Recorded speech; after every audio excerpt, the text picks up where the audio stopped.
شریعت کے احکامات جاننا ہر مسلمان کی ذمہ داری ہے اور ضروری ہے کہ تمام مسلمان شریعت کے آج میں آپ کے سامنے واجب غسل کے نام بتاؤں گا کہ جو انسان پر واجب ہے۔ اعوذ باللہ من الشیطان الرجیم، بسم اللہ الرحمن الرحیم۔ شریعت کے احکامات جاننا ہر مسلمان کی ذمہ داری ہے اور ضروری ہے کہ تمام مسلمان شریعت کے احکامات جانیں۔ شریعت کے احکامات میں سے ایک حکم غسل کے احکامات ہیں۔ آپ کتاب توضیح المسائل اور اس طرح کی دوسری احکامات کی کتابیں جب آپ کھول کر پڑھیں گے تو ایک موضوع آپ کو واجب غسل ملے گا۔ افسوس کے ساتھ کہنا پڑ رہا ہے کہ بہت سے ایسے مومن ہیں، بہت سے ایسے مسلمان ہیں کہ جنہیں واجب غسل کا علم نہیں ہے، حالانکہ یہ ضروری ہے کہ انسان واجب غسل کے بارے میں جانے، غسل کے طریقے کے بارے میں جانے۔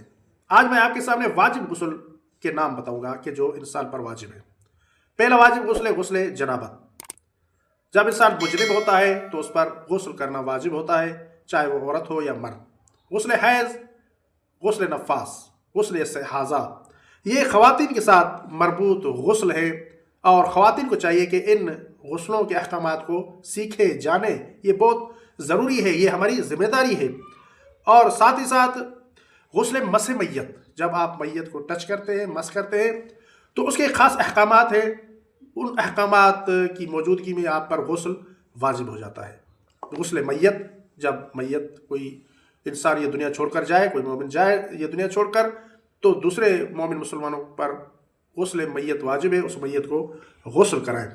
اور اس کے علاوہ ساتواں جو غسل ہے جو واجب ہے وہ ہے ایسا غسل جو منت، قسم یا عہد کی وجہ سے مسلمانوں پر، مومنوں پر واجب ہو جاتا ہے۔